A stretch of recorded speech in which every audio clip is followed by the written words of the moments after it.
Happy Friday. Welcome to another episode of Unspoken Truth. I'm your host, Tanise. We back for another episode. I hope everybody's week was positive. I hope everybody learned something this week. I hope everybody showed up for somebody and most importantly themselves. Um, yeah, let's get right into it. Cause tonight's topic is probably gonna rub a couple people the wrong way, but it's gonna be okay because we gotta talk about it, okay? So tonight's topic is gentrification. I may or may not have a guest. We're gonna see how the conversation flows. Um, this is tough, but I feel like it gotta be discussed regardless to a guest or not. This is something that affects all of us at some point. Not necessarily you personally, maybe it's somebody in your family, friend, but you know all about it. You've seen it happen, right? I'm So gentrification. I like to start every episode off with the topic and also a definition. So I took the liberty of looking some stuff up prior to the episode, just so I can see if what they give as a definition is what I believe gentrification is. So um, let's just hear how they give the definition. So, gentrification is a process that occurs when a neighborhood's character changes due to an influx of wealthier residents and investments. That definition that they gave. Um, I don't know if I really agree with that, but it make a lot of sense to me. I feel like the definition of gentrification in my mind is um, a community of people being displaced and put in environments that is known that they won't thrive in or that they'll suffer more in. So now that's my definition, okay? So let's get into it. So we got to talk about they gave the definition of character of a neighborhood changing due to wealthy people and investments. Okay, so we got to talk about characteristics. We can't leave that part out. We got to talk about characteristics. So now, some of the characteristics of gentrification is displacement. And I just talked about that. I gave that as part of my definition. Okay. Displacement is you being removed from a specific environment and put in another environment. And it may very well, it may even be better than where you came. But it's almost like a shutout. They began the wealthy and the rich began to move in and take over, start pushing everybody out. Okay, so that's displacement. Amenities. Whew. Okay, let me give an example because a lot of people may not know what amenities is. If you was to rent a hotel room, amenities would be what came with the room. Whether it had a hot tub or a regular tub, if it had his and her sinks, if it had a queen or a king size bed, things of that nature. Those are amenities, okay? So let's talk about gentrification and amenities. When I start talking about people being pushed out of neighborhoods that have become their home, it's become comfortable now. They're able to um, do a lot more based off of where they at, and maybe it's because of the amount of rent they have to pay. Some people was paying $25, some people paying $40. It all depends on what your situation is, okay? So when we talking about amenities, I'll use the example of efficiencies.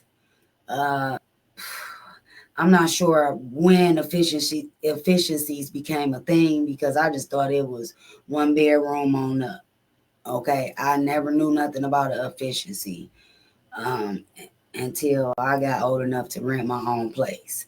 Now, efficiency may include different things. Maybe it's got air conditioning. Maybe it's got a mini kitchen. Maybe it's got a dining room as an extra amenity to it. Um, but that's what they mean by amenities. Like it's certain things that environments that they have created, I believe, in order to foot the bill for gentrification in a lot of neighborhoods and a lot of communities and in a lot of neighborhoods. Okay. So now the next one is crime. We definitely can't skip that. Okay. Not at all. We got to talk about it. So now a lot of these communities and complexes and projects and housing, low income housing, and Section 8 row houses and different things like that tend to have way more crime in them. Why? Why is that? I believe the pressure of the environment. You become a product of your environment and all the things around it associated with it, people, places, and things. Okay, so now the last one is complexity. This one I think really touched home for me because I feel like a lot of times we get offered certain things, and maybe at that time in our life we in a bind. We might really need the help. Um, but things become complex when you start involving yourself in some of these housing, HUD, Section 8, low income housing. I just talked about that one. It's a lot of stuff that come with that. It's not them just giving you a place to stay. It's them essentially controlling, I believe, the narrative of your living. That's just my opinion. How do I know this? I've been on Section 8. I'm still on it. It ain't no shame in my game. But what I have learned about being on it for the second time is it's a long term goal attached to it if you know what you're doing. If that's something you really do. They have homeowners programs and all type of stuff. If that's your long term goal, it's my long term goal. That's why I've managed to maintain this far. Because that's my next step. Okay. So now a lot of people will get a hold of something like a voucher, or other people know it as Section 8, HC, HCVP. Um, it's all the same. Okay. So often the gentrification is associated with urban renewal programs and real estate investments.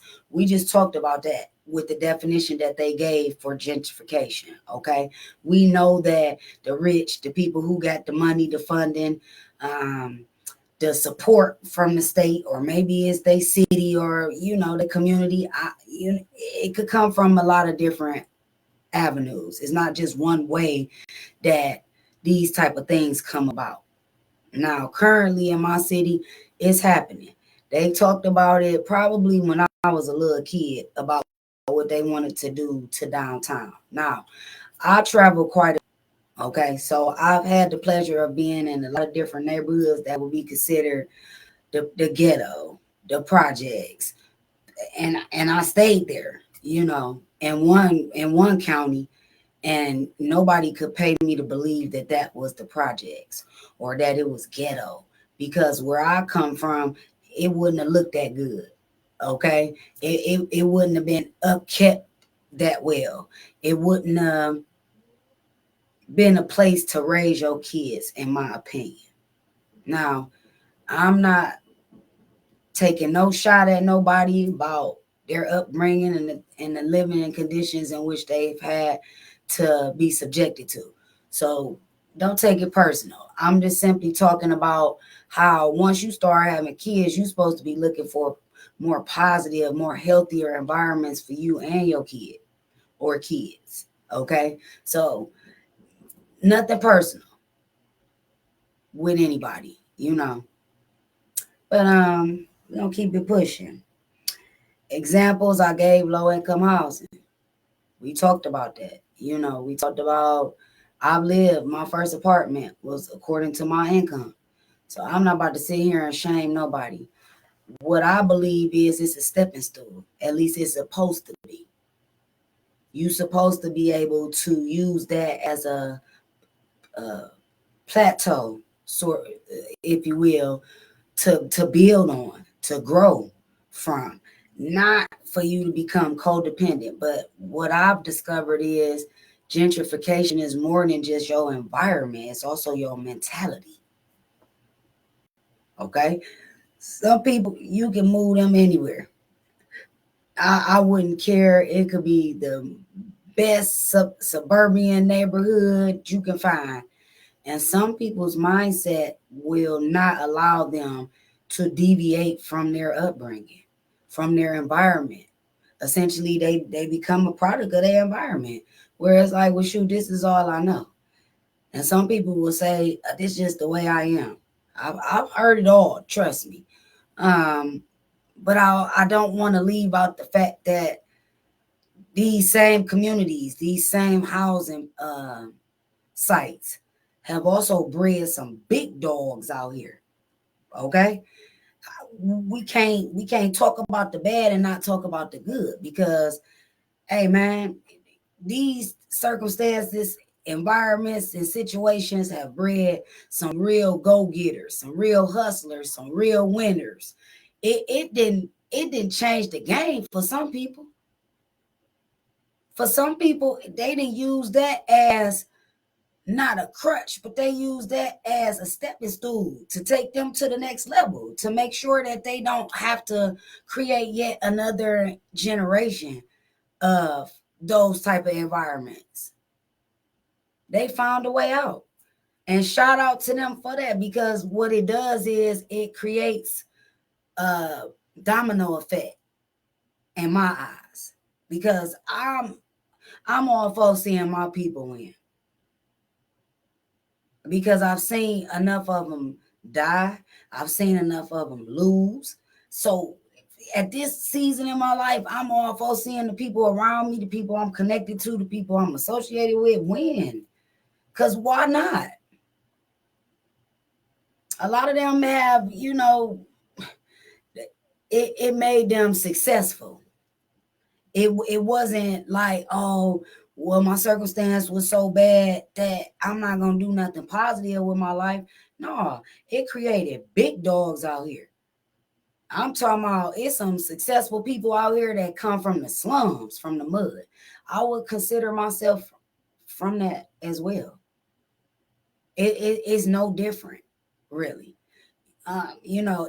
In my case, my mother just decided to get better. We moved quite a bit, yeah, but the environments got better the more she moved around. And I believe that she realized that the environments that me and my sister was in wasn't healthy for us, and that's why she probably moved us around so much. Just my opinion, you know. Um, I would say it's a starter. It's supposed to be a starting place for you. It it's supposed to give you some type of head start. It's supposed to help you get ahead. But what I figured out is it just allows them to be more in your business. It just allows them to have more control. Because don't think because they giving you the voucher, or they giving you the housing, or they putting you in an apartment, or they don't think it's not no conditions with it, because it is. It's conditions with it. They want to know about everybody in the household. They want to know how much each one of y'all making. They want to know if you getting any other resources out here, like food stamps or medical. They want to know all your business. And so in the beginning of this thing with me, I didn't know. I really wanted to try to get ahead. I wanted to use the program to get on my feet. I wanted it to create a path for me so I could become a homeowner. it's still my goal. But now I'm realizing, whoa, for so many years, I allowed them to have a peak past just separating the blinds. You feel me? Like literally in my business all the time. And the moment I don't comply or follow through or stick within the guidelines of the program, then I'm kicked off. I'm not saying that was my situation, but I'm telling you, a lot of people, I'm watching it. I'm watching it. I follow a page that posts nothing but housing. And lately, it's been nothing but complaints about the program, about the landlords, about the state and conditions of the housing, about it not being no repercussions or consequences for people trying to rent stuff out that they know won't pass an inspection. I'm telling you, I've seen it, I've experienced it, I've dealt with it. So I know all too well. And so at some point, I feel like they do certain things to frustrate you, so you will get pissed off and be like, you know what? I don't even really care about the program. It don't really matter to me.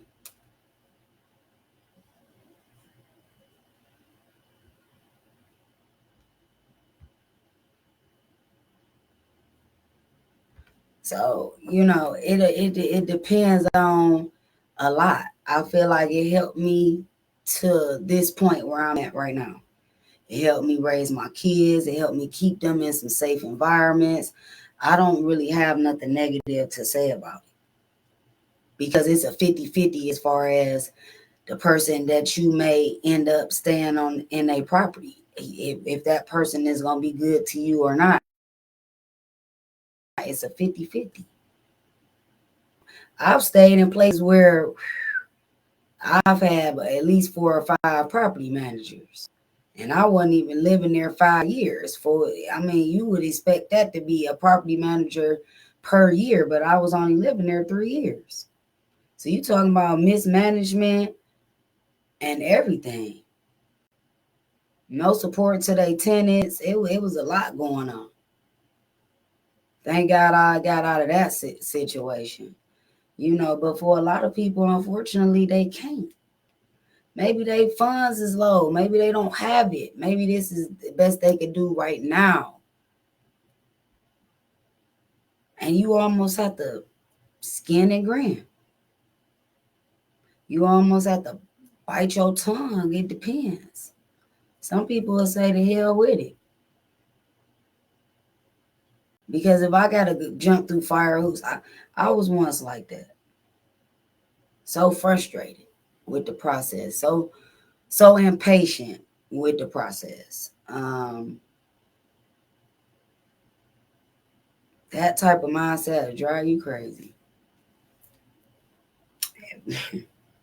All right, let's jump into some questions because I feel like we gotta dive deeper into this because we just getting started for real. Shout out to everybody that done popped in. If you still in here, hey, what's up? Um, I guess I really want to know, how has gentrification affected the environment around you? And that's a question for everybody. Feel free to jump in the box or in the comments. That's cool too. Um, Gentrification has affected the environment around me by essentially creating what I would say, and not everybody, but what I would say, criminals, drug addicts, narcissists, um, liars, thieves. I mean, it's a lot of things that is created. It's also created bosses, CEOs, entrepreneurs. So I don't never want nobody to feel like that where they come from determines where they going, because it don't. It don't.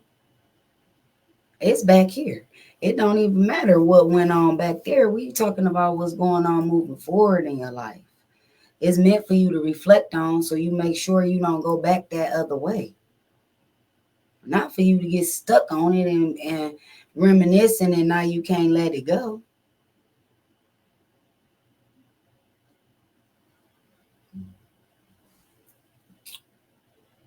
Do you feel like it was created as a form of control? Absolutely. For sure, gentrification was created as a form of control. Absolutely, it was. Because why wouldn't it? I'm controlling what environment, neighborhood, street you live on. I'm controlling how many bedrooms, bathrooms, amenities you're going to have. I'm controlling how many people can stay there. Absolutely, it's a control factor. It ain't. I don't feel like it's no way around it, honestly. It's just like a lot of things.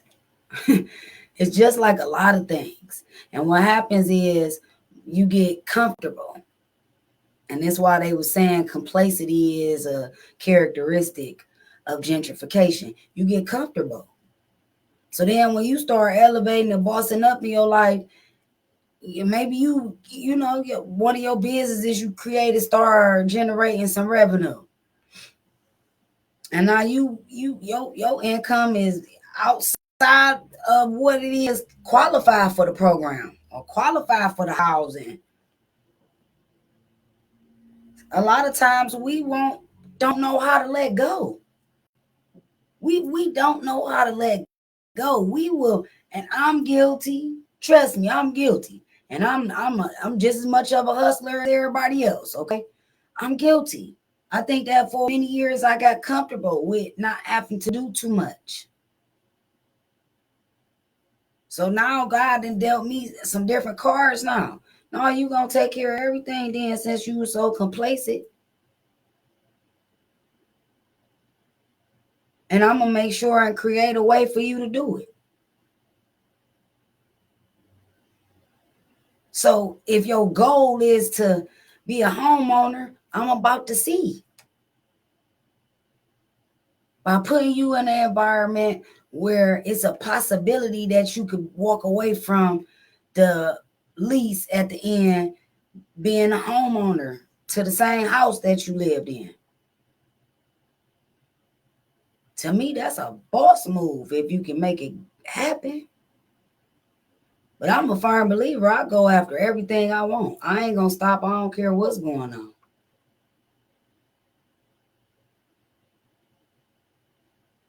So being in poor, unhealthy environments such as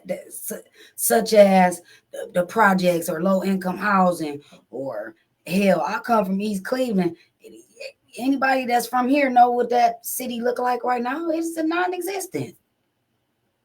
But it built me to be an underdog, man. I got told most of my life what I couldn't do.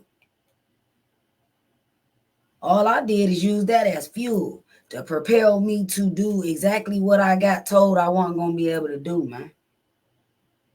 And that's what I mean by not using your circumstance or where you come from or your environments as a crutch, as an excuse for you to stay there.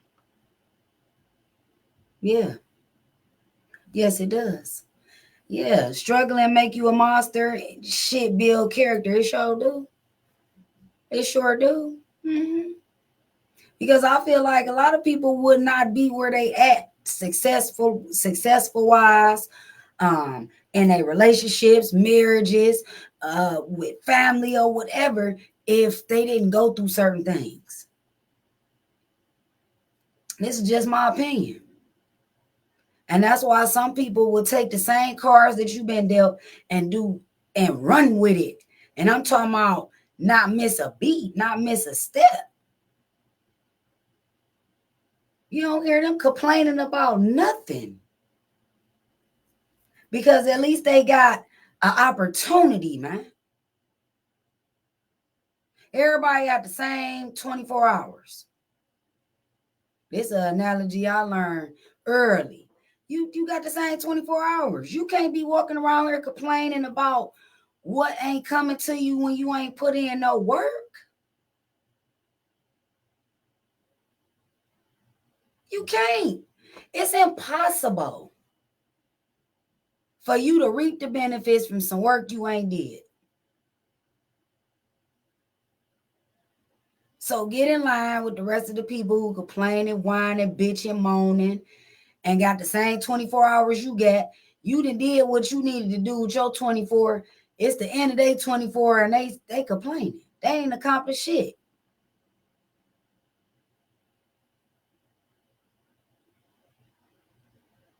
I don't like for my time to be wasted, because I realize that's one of the things I really don't have no control over. Once it happened, it's done. I can't rewind. I can't go back. I can't change my mind about nothing. I can't do nothing different. It didn't already went down. So at least do something with the maximum amount of time that you can every day, even if it's a little bit, man. Because you doing more than other people, they won't even do a little bit.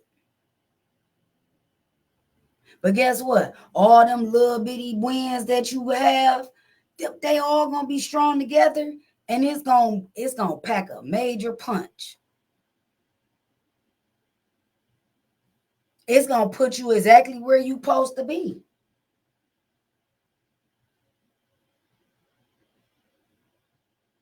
You have to. It's just something in me that don't won't allow people to not live up to their full potential, to not go chasing. I mean, like it's a with urgency about the stuff that they want in their life. Because that drive, that ambition, that heart, that stamina, that's what's gonna help you get where you going. I got plenty of people in here right now who could attest to what I'm saying. Hey, Janine,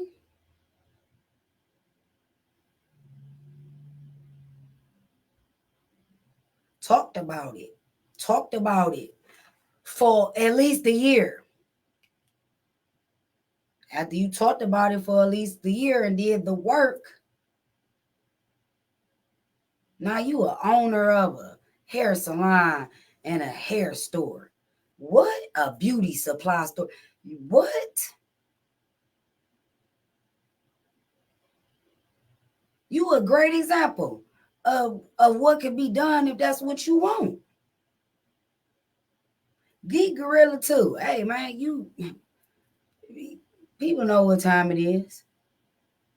But I remember conversations that we had a few years back where I'm so glad that you ain't let what people wasn't doing for you or your brand stop you from, man, going ape shit with this shit.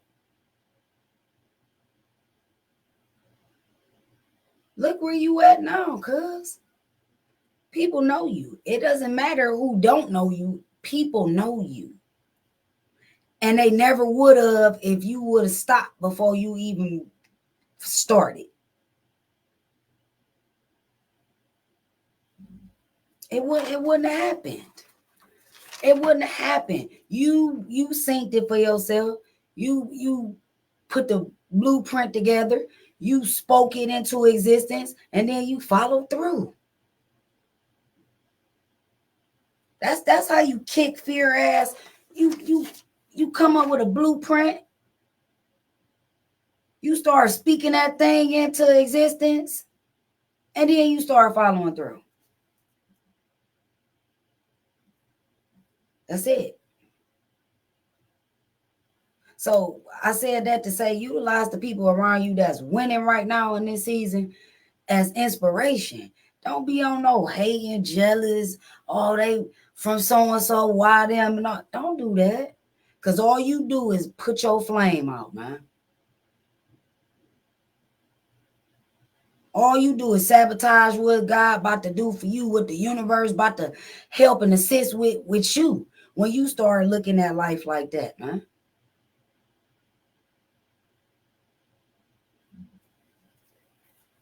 Where do we usually see gentrifications? In the poverty-stricken neighborhoods.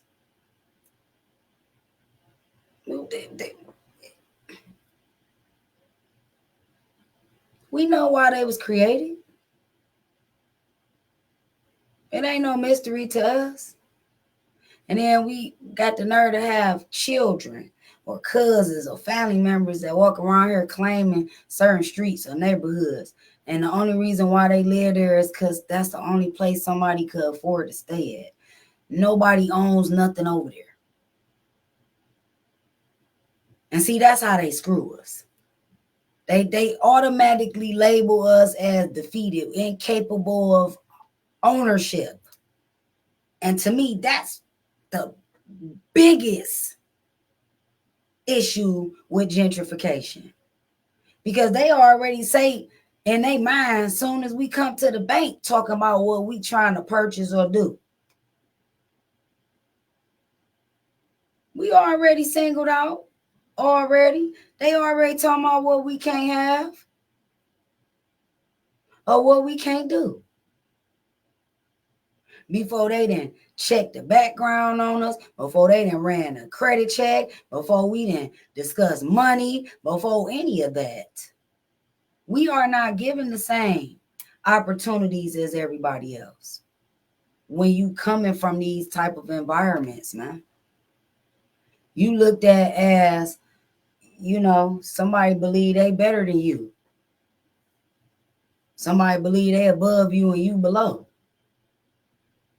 And I believe that's what created this whole thing where people walk around with their nose in the air and they be looking at each other and it's a envious competition, jealous energy. And you be thinking to yourself, at least I do, I be like, we in the same boat.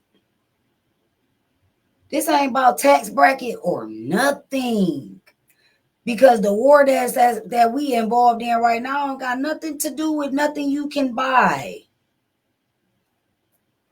Nothing. It don't have nothing to do with where you came from, what street you lived on, what neighborhood you from. It don't have nothing to do with how much money you got in your bank account, if your parents raised you right or not. It don't have nothing to do with it. It's deeper than that, man. But a lot of us are just not figuring it out. A lot of us are just not figuring it out. Absolutely. Dedication and determination, for sure. For sure.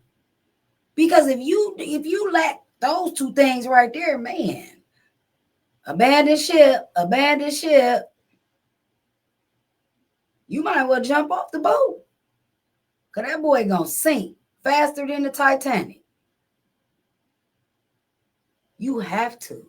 To me, it boils down to proving yourself to yourself. For real, for real.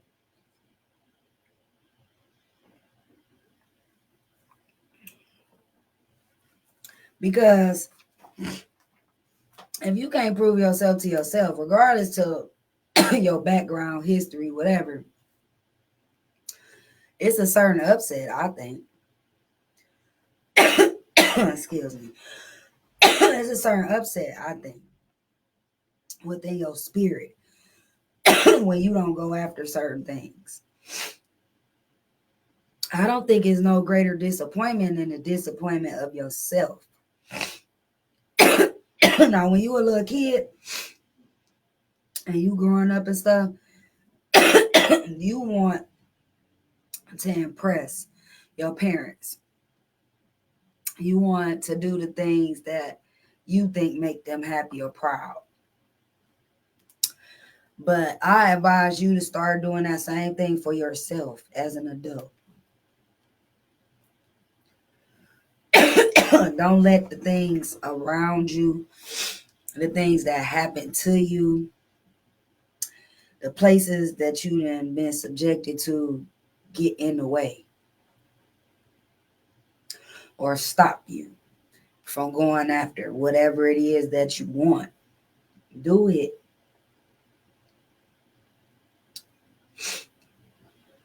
I hear a lot of people and they excuse me, they use it in a negative way, but I hear a lot of people say fuck around and find out. And I don't mean that in a negative way. I mean that in go do what you said you was gonna do so you could fuck around and find out what's gonna happen on the other side. Because literally that's the only way. It ain't no other way for you. You can't get around that thing. You can't get over that thing. You can't get under that thing. No, you gotta smash right through it. You gotta bulldoze.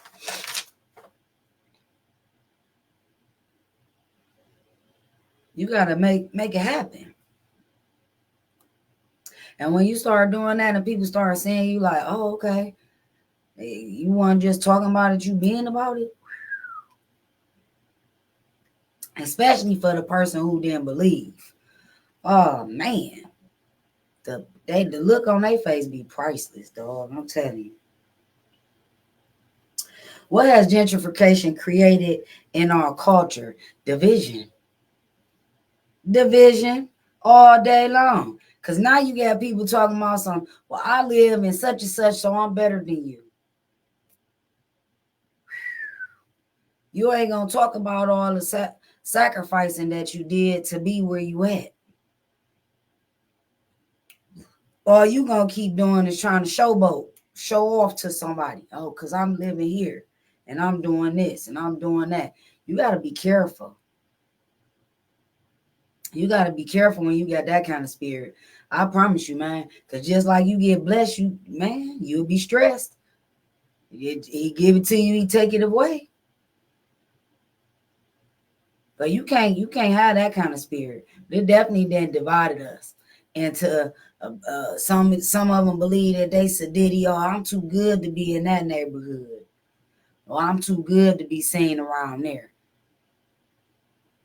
You better get out that spirit. You better get out that spirit. Because some changes happen in your life real quick that'll change your whole circumstance in the blink of an eye, and you'll be right back where the person at who you looking down on. Never do that. Never do that. Rule number one. Never do that.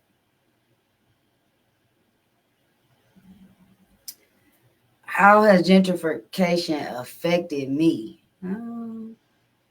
Well, I think that it created a lot of bullying in me and to me, because you got a lot of jealousy, you got a lot of envy, you got a lot of less fortunate. Some people try to fight you and bully you or dog you and mistreat you because they don't have XYZ.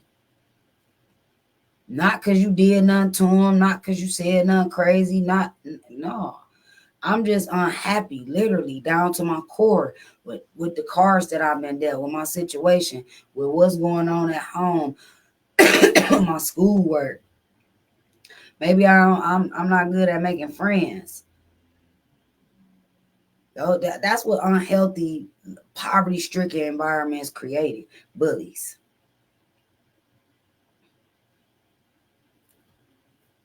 You can agree or disagree, I'm telling you. Amongst other things. But I believe it created a lot of bullies. It's like, I want what you got, so I'm going to take it. Or I'm going to try you. And I'm pretty sure that those same things created a lot of fights. I know it did for me because I wasn't having it. I ain't about to sit here and cap or nothing. I wasn't having it. You not about to bully me. But I also had a season in my teens where I was the bully. So see, I believe that if you around certain things long enough, you start to become it. And I'm talking about good and bad.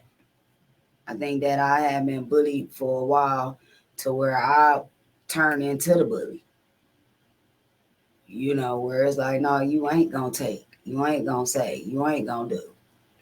You know, hey, I feel like that was created based off of my environment. Having to literally fight my way home every day. Because I wasn't always a fighter. But I had to learn how to be. Because my mother wasn't on that. She was like, you ain't gonna run from nobody, ain't nobody gonna chase you nowhere. You gonna turn around and deal with the issue. And don't get me wrong, I got chased home before. More than once, I'm sure. But my mother wasn't having it. She was like, you don't run. You turn around and you face or deal with whatever you got going on. Why is it so hard to remove yourself after being subjected to gentrification? Because you got a lot of people. I know me and my couple of my cousins growing up, we used to talk about what we was gonna do when we got grown, where we was gonna live, what kind of lives we was gonna have, and stuff like that. Some of us have made it out of here and came back. Some of us then left and ain't looked back. It just all depends.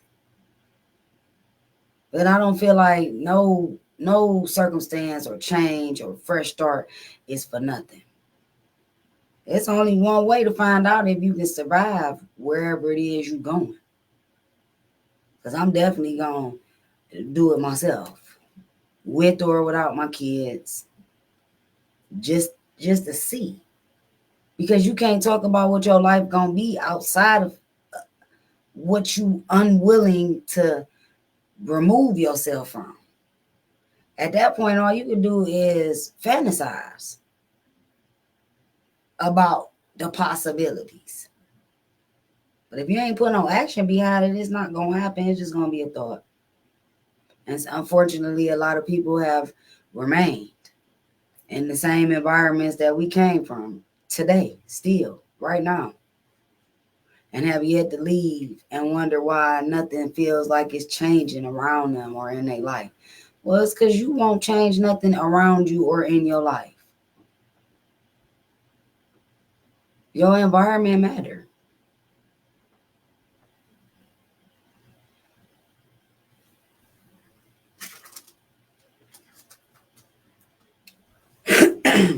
What are some things we can do as a community to prevent it? We need to start taking back our streets, our neighborhoods, our communities. One neighborhood at a time, one community at a time, one cluster at a time, whatever it's going to take. Because as long as somebody else is in control of how we live and how we do things, it's always going to be a factor. Gentrification is always going to be a factor. But I believe when we start educating ourselves, when we start taking things seriously like ownership, and I'm not just talking about a house. It could be some land, it could be a car, it could be multiple things. But it requires a certain thing in order for you to make that a reality. But I don't see it happening until we start taking back what we know is ours. Because these is our neighborhoods. We can't talk about how bad they done got or how bad they look or what's not happening there when nobody is doing anything about what's happening or then already happened.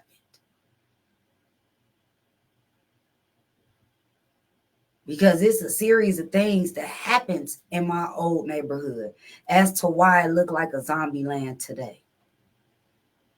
But they're not going to talk about what led up to it being abandoned. Just a city of abandonment. Buildings everywhere. Nobody in them. Windows busted out. Bandos everywhere. Street lights out. Glass, graffiti. Drug addicts. Prostitution. It didn't just get like that overnight. No.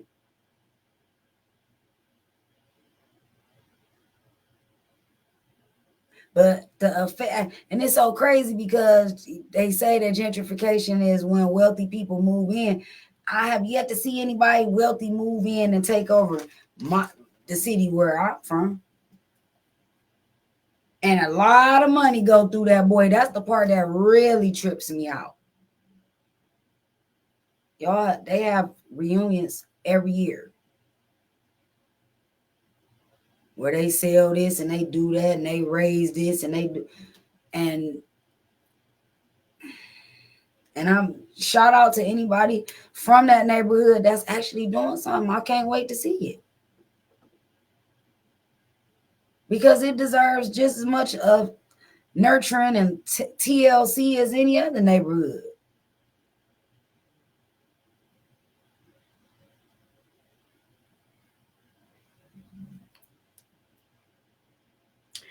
How much easier would life be if gentrification never existed? I think it would definitely take a lot of pressure off for sure. Because it's a certain pressure to live up to the guidelines, the expectations that they give you when you sign up for some of these programs. And it's not just in housing. It's across the board with the resources. I ain't lying. But it would definitely put people's mind at ease, in my opinion, if gentrification didn't exist.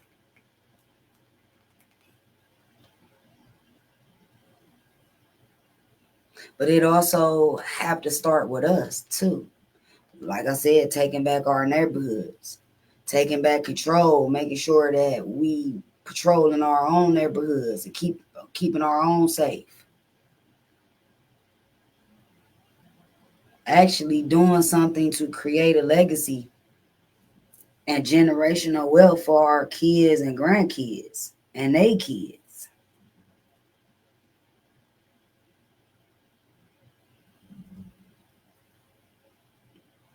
Who is to blame for gentrification? Oh, I think it's a combination. I think it's a combination of the need of the people, and it's a combination of the control of the system. I don't believe it's just one right answer or wrong answer. It's a combination of the system's control and the need of the people. And you would expect that we wouldn't even have a homeless problem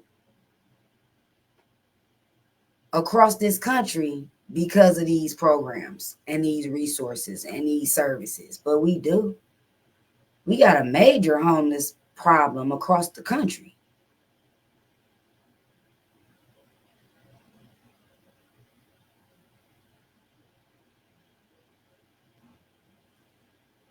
So it's a combination, like I said, of things. It's not one thing that happened that got us to this point. It's not one person who did one thing that contributed that got us to this point. It has been a struggle to get to this point, and I still feel like we ain't doing enough. We ain't moving a little bit, but I feel like we should be moving, even if it's at a slow pace. But we should be gradually elevating, man. This is not something that just started yesterday. It's been going on for quite some time.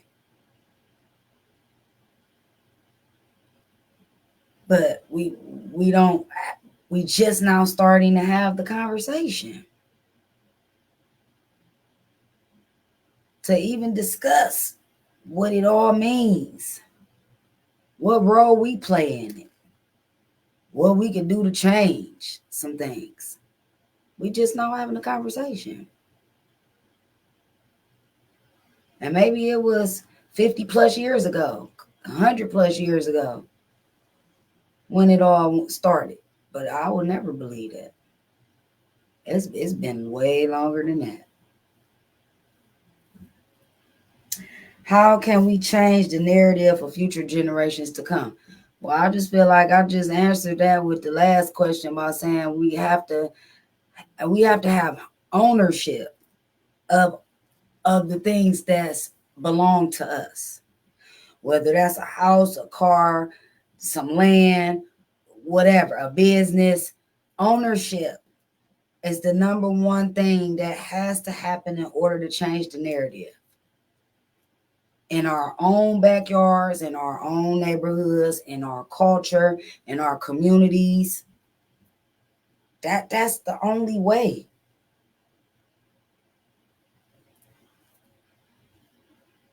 It's a million ways to skin a cat. And I know it can be frustrating trying to do things somebody else's way.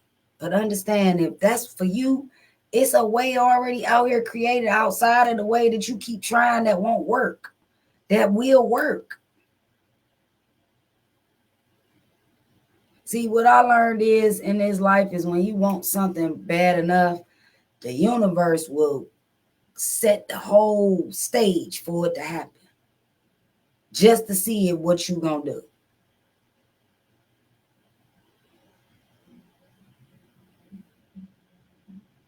Is you gonna rise above the many traumas and setbacks and struggles and disappointments and letdowns that you done had along the way get in the way of you being able to tell somebody about what's possible?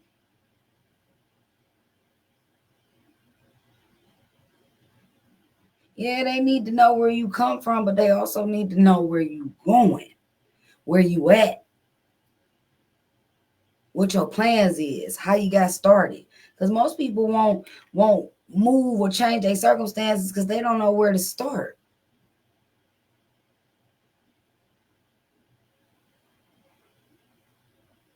I ain't got no problem giving out resources, the things that I know, to anybody that will ask. If there's anybody that's watching this live that in need of help with clothing, with housing, with mental health resources, with support systems, I will put some things in the comments for y'all. Reach out to me in my DM so I can send it to you privately. I'm okay with that. Don't think you by yourself, man. And everybody at some point in their life need help, man. And it's okay. It's okay to ask for help. It's okay to need help. It's okay. Make sure that you don't burn the help. Make sure you don't bite the hand that's feeding. Make sure you don't cut though nobody that's helping you. Because I've said in the past, life is like a boomerang. Whatever you throw out here, it will return to sender.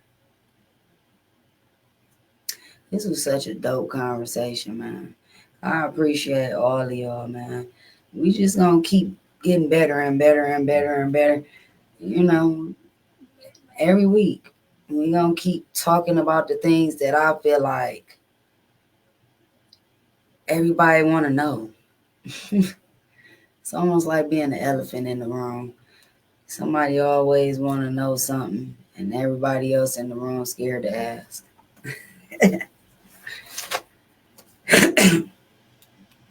Shout out to everybody that chimed in tonight, your input, your comments, your questions. Make sure y'all like, share, okay? Subscribe to my YouTube channel. I'm gonna put all of that in my bio, in the comments section, caption section of this live. I love y'all so much, man. It brings me joy to have, adult dialogue without all the extra drama, you know, that tends to come in sometimes. Um, it's the holiday weekend. Make sure y'all be safe. Get out and enjoy yourself. You got the day off on Monday. Make sure you enjoy your weekend. Spend some time with some kids, with your kids, your significant other, some family. But more importantly, take some time off for yourself. to regroup, to reboot, recharge, to relax, to chill, whatever it is you need to do in order to get ready for next week. Because we need to start preparing ahead of time. I love y'all. I appreciate y'all. Y'all always, y'all make my Fridays. Y'all the real MVPs. Make sure y'all stay tuned for future episodes, future guests, topics. Who knows where I may end up. Um, I'm thinking about going on a little tour. um, but just keep on joining me every Friday. We're getting closer and closer to my 100th episode, okay? And when we get there, I got something real special for my real followers and fans and support system. I think it's gonna be dope. So again, thank y'all for tuning in. Make sure y'all tune in next Friday, 8 p.m. for another episode and topic. I'm your host, Denise, and this is Unspoken Truth. Peace.